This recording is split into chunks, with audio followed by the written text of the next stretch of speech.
Hi friends, வணக்கம். Welcome to yoga teaching. இந்த வீடியோவில் பார்த்தீங்கன்னா பிப்ரவரி 8 2026க்கான கரண்ட் அவர்ஸ் வீடியோ தான் பார்க்க போகிறோம்.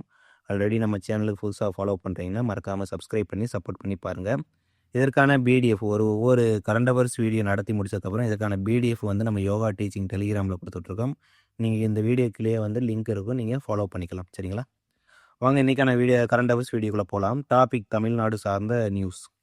2026-27 ஆண்டுக்கான தமிழக அரசின் இடைக்கால நிதிநிலை அறிக்கை எந்த தேதியில் தாக்கல் செய்யப்படும்னா பிப்ரவரி 17 தான். 2026-27க்கான தமிழக அரசுடைய இடைக்கால நிதிநிலை அறிக்கை, அதாவது பட்ஜெட் தாக்குதல். சரிங்களா? பட்ஜெட் தாக்குதல் கிடையாது, தாக்கல். இதை சட்டப்பேரவைத் தலைவர் அப்பாவு அவங்க தான் பிப்ரவரி 17 நடக்கும் அப்படின்னு தெரிவிச்சிருக்காங்க. இது எந்த ஆர்டிகல் கீழ்னா விதி 26(1), அதாவது தமிழக சட்டப்பேரவையோட விதி எண். நம்ம ஆர்டிகிள் நம்ம அரசியலமைப்பு சார்ந்த ஆர்டிகல் நினைச்சிடக்கூடாது. சட்டப்பேரவைக்குன்னு ஒரு விதி லா இருக்கு. அந்த 26(1) கீழ் தான் இந்த சட்டப்பேரவையுடைய கூட்டத்தொடர் வரக்கூடிய 17ஆம் தேதி காலை 9:30 மணிக்கு தொடங்கும்னு சொல்லியிருக்காங்க. அப்போ சென்ட்ரல் கவர்மெண்ட்டில் நிதி அமைச்சர் யாருன்னா நிர்மலா சீதாராமன் அவர்கள் 9வது முறையாக மத்திய பட்ஜெட்டை தாக்கல் பண்ணியிருப்பாங்க. அப்போ ஸ்டேட்டுக்கு நம்மளுடைய நிதி அமைச்சர் யார்? தங்கம் தென்னரசு அவங்க தான் தாக்கல் பண்ணுவாங்க. சென்ட்ரலில் மத்திய நிதி அமைச்சர், ஸ்டேட்டுக்கு நம்ம ஸ்டேட்டோடைய ஃபினான்ஸ் மினிஸ்டர் யாருங்க? தங்கம் தென்னரசு அவங்க தான் இந்த பட்ஜெட்டை தாக்கல் பண்ண போகிறாங்க. டேட்டு ரொம்ப முக்கியம், பிப்ரவரி 17. அடுத்து செகண்ட், எந்த ஆண்டு தேவநேய பாவனார் அவர்களுக்கு மொழி ஞாயிறு பட்டம் வழங்கப்பட்டதுன்னா 1970. அப்போ இப்போ நம்ம அவரை பற்றி ஏன் தெரிஞ்சுக்கிறோம்னா பிப்ரவரி 7ஆம் தேதி அவருடைய பிறந்த தினம் 7/2/1902. அப்போ இவருடைய பிறந்த தினத்தை முன்னிட்டு இந்த டேட்டாவை நான் வச்சுருக்கேன். நம்ம தமிழக முதல்வர் மு.க. ஸ்டாலின் அவங்க கூட தேவநேய பாவனாருக்கு போலாரம் சூட்டியிருப்பாங்க. அப்போ மொழி ஞாயிறு தேவநேய பாவனாருக்கு பற்றி ஒரு சில டேட்டாவை நீங்கள் தெரிஞ்சுக்கிட்டா போதும். கிட்டத்தட்ட 174 சிறப்பு பெயர்கள் மொழி ஞாயிறு தேவநேய பாவனார் அவர்களுக்கு இருக்குது. இவர் பிறப்பு சங்கரங்கோயிலில் பிறந்திருக்கிறாங்க 7/2/1902. இறப்பு 15/1/1981. இதை சார்ந்த கொஸ்டின்ஸ்லாம் ப்ரீவியஸ் இயர் கொஸ்டின் இடம்பெறனால தான் நம்ம பிறப்பு இறப்பு நம்ம அதெல்லாம் கொடுக்குறோம். சரிங்களா? நீங்கள் ஏன் பிறப்பு இறப்புலாம் கொடுக்குறீங்கன்னு சொல்லிட்டு கன்ஃபியூஸ் ஆக வேண்டாம். இந்த மாதிரி டேட்டாவும் ப்ரீவியஸ் இயர் கொஸ்டின் வந்ததுனால தான் நம்ம தொடர்ச்சியாக பார்த்துட்ருக்கோம். சரிங்களா?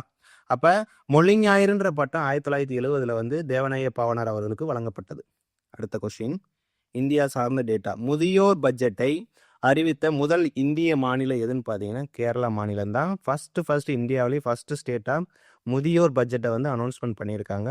அப்போ கேரளானும்போது அதை சார்ந்த சில விஷயங்கள் நம்ம தேர்வு நோக்கில் என்ன பார்க்கணும்னா, கேரளா மாநிலத்துடைய முதல்வர் பினராயி விஜயன் அவர்கள் தான். சரிங்க? கேரளா மாநிலத்துடைய சிஎம் பினராயி விஜயன். அப்போ கேரளா மாநிலத்துடைய ஆளுநர் யாருன்னா ராஜேந்திர விஸ்வநாத் அர்லேகா அவங்க தான் கேரளா மாநிலத்துடைய ஆளுநர். அப்போ கேரளா மாநிலத்துக்குன்னு ஒரு ஸ்டேட் அனிமல் இருக்கும், ஸ்டேட் பேர்ட் இருக்கும், அதையும் நம்ம தெரிஞ்சுக்கணும். மாநில விலங்கு இந்திய யானை, மாநில பறவை மலை இருவாச்சி. ரெண்டுமே கேரளா ஸ்டேட். சரிங்களா? அப்போ ஒரு டேட்டா நம்ம படித்தா அதை சார்ந்த விஷயங்கள் தேர்வு நோக்கில் என்ன கேட்கலான்னு சொல்லிட்டு இதையும் படிச்சுட்டே வந்தோம்னா நமக்கு கரண்ட் அஃபேர்ஸில் ஒரு 99% பயம் இல்லாமல் போகலாம். சரிங்களா? வாங்க 4th கொஸ்டின். இந்தியாவில் கல்வி பயில வரக்கூடிய மலேசிய மாணவர்களுக்காக எந்த பெயரில் கல்வி உதவித்தொகை திட்டம் செயல்படுத்தப்படும் என பிரதமர் கூறியிருக்கிறாங்க. திருவள்ளுவர் நேமில் தான். அப்போ இதை சார்ந்த டேட்டா பார்க்கலாங்களா? பிரதமர் மோடி அவங்க என்ன பண்ணுறாங்க, 2 நாளாக அரசு முறை பயணமாக மலேசியா போகிறாங்க. இப்போ மலேசியா போகும்போது அந்த நாட்டுடைய பிரதமர் யாருன்னு பார்த்தீங்கன்னா அன்வர் இப்ராஹிம் அவங்க தான் மலேசிய நாட்டுடைய பிரதமர். அப்போ மலேசிய நாட்டுடைய பிரதமர் தெரிஞ்சதும் அதுபடியே கேபிட்டலும் படிச்சிருங்க. கோலாலம்பூர் தான் மலேசிய நாட்டுடைய தலைநகர். அப்போ அங்கே மோடி அவங்க போகும்போது அவங்களுடைய ஸ்பீச்சில் என்ன சொல்கிறாங்கன்னா, உலகுக்கான இந்தியாவுடைய கொடை தமிழ் என நம்மளுடைய பாரத பிரதமர் நரேந்திர மோடி அவங்க தெரிவிச்சிருக்கிறாங்க. அப்போ என்ன நேமில் அந்த கல்வி உதவித்தொகை திட்டம் அமல்படுத்தப்படும், இந்தியாவுக்கு வரக்கூடிய மலேசிய மாணவர்களுக்கு என்ன நேமில் அனௌன்ஸ்மெண்ட் பண்ணியிருக்காங்கன்னா திருவள்ளுவர் நேமில். ரொம்ப குறிப்பிடத்தக்கது. அரசு முறை பயணமாக வெளியே போகிறாங்கனாலே அதுவே ஒரு முக்கியமான டேட்டா தான். அடுத்த கொஸ்டின், சமீபத்தில் எங்கு இந்திய இராணுவ விருது வழங்கக்கூடிய நிகழ்ச்சி நடைபெற்றதுன்னா குஜராத் மாநிலத்தில் அகமதாபாத்தில் தான் நடந்திருக்கு. அப்போ குஜராத் மாநிலத்துடைய CM, governor, state animal, state bird நம்ம தெரிஞ்சுக்கணும். சரிங்களா? அப்போ குஜராத் மாநிலத்துடைய முதல்வர் புபேந்திர பட்டேல் அவங்க தான். குஜராத் மாநிலத்துடைய ஆளுநர் ஆச்சாரிய தேவ்விரத் அவர்கள்.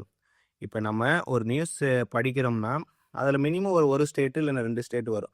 அப்போ அதை கொஞ்சம் கொஞ்சமாக படிச்சுட்டு வரணும். நமக்கு ப்ரெசென்ட்டாக வந்து 28 ஸ்டேட் இருக்குது. அப்போ ஒரே வீடியோவில் நம்ம படித்தோம்னா கன்ஃபியூஷன் ஆயிரும். அப்போ ரெகுலராக நீங்கள் ஃபாலோ பண்ணிக்கிட்டாலே நீங்கள் ரிப்பீட்டட் நியூஸ் தான்.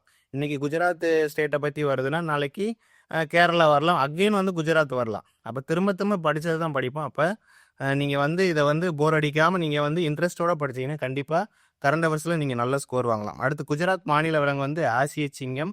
குஜராத் மாநில பறவை வந்து கிரேட்டர் பிளமிங்கோ அப்படின்றத மாநில பறவை. குஜராத் மாநிலத்துடைய தலைநகர் காந்திநகர். அப்போ சமீபத்தில் எங்கு இந்திய ராணுவ விருது விழா வழங்கக்கூடிய நிகழ்ச்சி நடைபெற்றதுன்னா குஜராத் மாநிலத்தில் அகமதாபாத். சரிங்களா?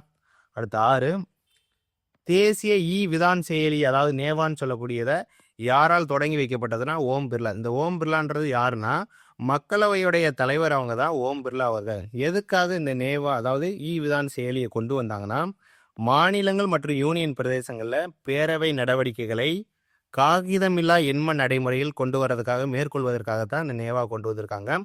அப்போ நீங்கள் ஓம் பிர்லான்றது யாருன்னு தெரிஞ்சுக்கணும், மக்களவையுடைய தலைவர். அவ்வளோதான் ஃப்ரெண்ட்ஸ், இன்னைக்கான வீடியோ முடிஞ்சு. ஒரு ரீகாப் பார்த்துடலாமா? சரன்னு 2026-27 ஆண்டுக்கான தமிழக அரசுடைய இடைக்கால நிதிநிலை அறிக்கை எந்த தேதியில் தாக்கல் செய்யப்படும்னா பிப்ரவரி 17. தேவநாய பவனாருக்கு மொழி ஞாயிறு பட்டம் வந்து 1970. முதியோர் பட்ஜெட்டை அறிவித்த முதல் இந்திய மாநிலம் கேரளா மாநிலம். அண்ட் 4th கொஸ்டின், சமீபத்தில் 4th இந்தியாவில் கல்வி பயில வரக்கூடிய மலேசிய மாணவருக்கு எந்த பெயரில் கல்வி உதவித்தொகை திட்டம் செயல்படுத்தப்படும் பாரத பிரதமர் நரேந்திர மோடி அவர்கள் கூறியிருக்காங்கன்னா திருவள்ளுவர். அடுத்து சமீபத்தில் எங்கு இந்திய ராணுவ விருது வழங்கும் நிகழ்ச்சினா குஜராத் மாநிலம் அகமதாபாத். அண்டு தேசிய விதான் செயலியை யாரால் தொடங்கி வைக்கப்பட்டது? மக்களவைத் தலைவர் ஓம் பிர்லா அவர்கள். ரெகுலராக வந்து ஒரு 10 மினிட்ஸ்க்குள்ளே நம்மளுடைய கரண்ட் அஃபேர்ஸ் வீடியோ முடிச்சிருவோம். இதற்கான பிடிஎஃப் வந்து நம்ம தொடர்ச்சியாக கொடுத்துட்ருக்கோம். ரெகுலராக நம்ம சேனலை ஃபாலோ பண்ணிங்க. கரண்ட் அஃபேர்ஸில் ஒரு பெரிய மாற்றத்தை கொடுக்கறது வந்து எங்களுடைய அகாடமியோட பொறுப்பு. ஸோ மறக்காமல் யோகா டீச்சிங்கை சப்ஸ்கிரைப் பண்ணி சப்போர்ட் பண்ணுங்கள். Thank you so much. அடுத்த வீடியோவில் சந்திக்கலாம். நன்றி.